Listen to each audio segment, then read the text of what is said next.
Do you want to make more money? Sure, we all do. So call this free number to find out how easy it is to train at home for a better career. At ICS, more than 10 million men and women have prepared for new careers without setting foot inside a classroom. And now at home in your spare time, you can get your career diploma or even your degree. Choose from any one of these courses: high school TV VCR repair, computer programming, auto mechanics, bookkeeping, learning the personal computer, electrician, legal assistant, animal care specialist, interior decorating, child daycare, medical dental office, gun repair, florist, teacher aide, catering and gourmet cooking, electronics, air conditioning repair, drafting, hotel restaurant management, fitness and nutrition, PC repair, or get your degree. You can major in business management or accounting. Compare your present salary with the money you could be making in any one of these careers. They'll be repeated for you at the end of this commercial, so have your pencil ready. Hey fellas, third time is the charm. I've already messed this up twice. First time I didn't record with my mic. The second time my settings on my microphone were very, very terrible. But you're gonna go ahead and get the iBogart special right here. So this is the map of customs. Download it. Pinned it on Discord.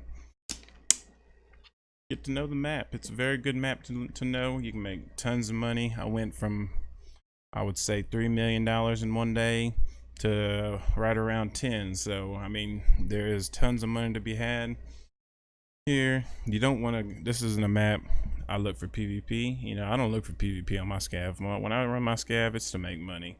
I'm not trying to get in any fights. I'm just trying to get out, get my money, and you know, save it for my PMC when I can get geared up. Because it's no fun when you don't have any money and you go in there. You can't gear up your player. So hopefully you just take this advice, you use it, and you know, you can have a comfortable living in the world of Tarkov. So usually, I mean, a lot of times I've been spawning over here. So I'll just make my way, listen for shots. Hopefully there's nobody over there. I'll hit up these two little caches. Always hit the caches along the way. No, memorize where they are. Very good loot in them. You get very good weapon. I mean, good ammo. You get graphics. I've had graphics cards. I've had just all kinds of good loot.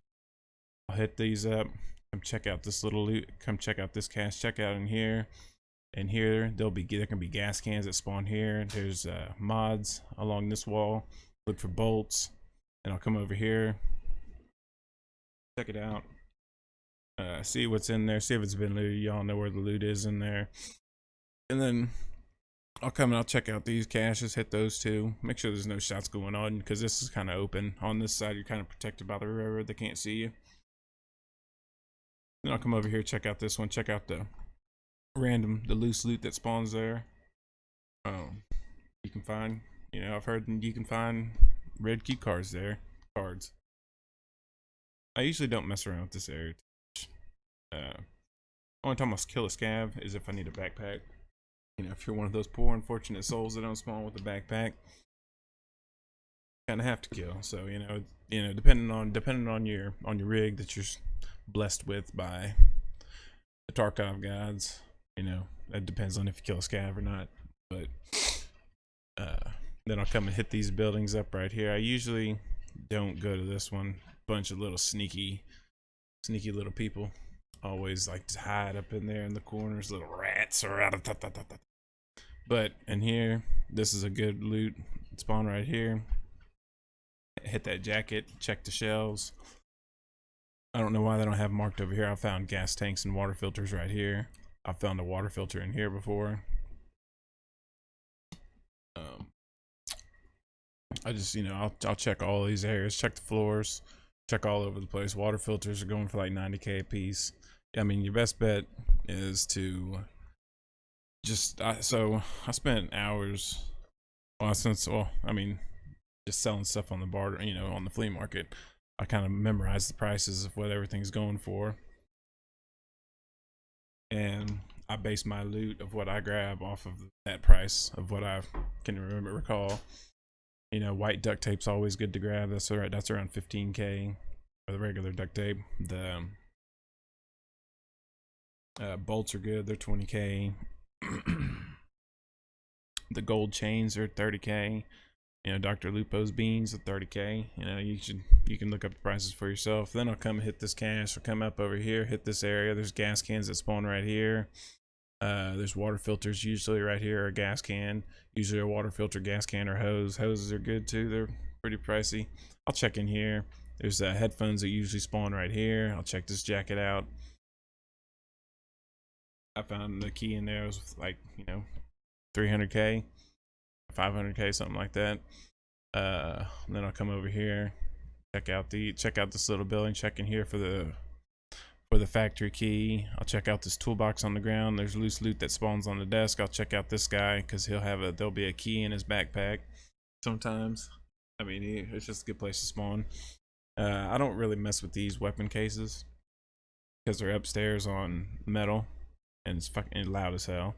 So then I'll come over here to this room. There's a little caged off area back here with a big wooden box. Always search that. There'll be a loose loot that spawns right here, right next to it. Gas can, water filters as some of the main things. There'll be motors, other stuff like that. Motors I typically leave there because it takes up 4 spots. It's only 40K. Usually not worth it. You can find items that are worth more than 10K a slot. Your whole thing is price per slot. How you're going to maximize your value with the amount that you're able to carry. And then once I'm finished with this, there's 2 computers up here. There's 2 jackets up here as well on there. I'll search that toolbox. Always looking for screws, bolts, whatever. I'll check out that cache. I'll check out this cache depending on how much time I have. And then I'll come to this room.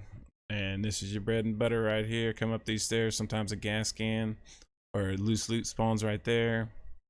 I'll check in here for sugar, or you know, there's bullets in here. And this is the bathroom area with the mannequin with a toilet on his head, on his wrist. Sometimes there will be a roller behind him right here in this little corner. There is gold chains that spawn, horses. You know, I'd leave that crap there. Gold chains I'll take because they're like 30K a piece. And here there can be gas cans spawn right here, water filter, a gas can right here. There's loose mods right here. Sugar will spawn over here in this corner. There's also more mods right here. So then I'll come out, check these 2 jackets. There'll be sugar sometimes that spawn right here. And then I'll come. I never go down these stairs. I always come back out the same way because it's quieter. And then I'll come. So here's the bottom floor. I'll come peek out this door. And hopefully you're blessed with a flashlight or something. But I'll go ahead and search this whole area right here. There's a bunch of gun mods and stuff like that. Sometimes there's meds. There's in these lockers right here. I'll check there because sometimes you'll get there's ammo that spawns there. And then I'll come up here. This is the bread and butter room. 2 PCs on the ground below them. There's a newspaper and sometimes something's weird with the spawning of it there. Sometimes I'll go in there and I'll look and nothing, you know, there'll be one or 2 items there, and then also I'll go and loot the rest of these areas, all these bags, this jacket. There's another jacket in here that has good keys. There's a loose loot spawn right here. Water filters, gas cans, they spawn there. The metal scissors, they spawn up in here. Check these bags, check that med kit, check that bag. I found a graphics processor in here. And then I'll come back and like there'll be a Tetris laying on the ground that wasn't there before, or a graphics card or something. So always double check that. I don't know what's going on with it, if there's some syncing issues or whatever, but there's just two PCs right there, and plus a lot of loose loot on the ground. And then, you know, I'll make my way to extraction.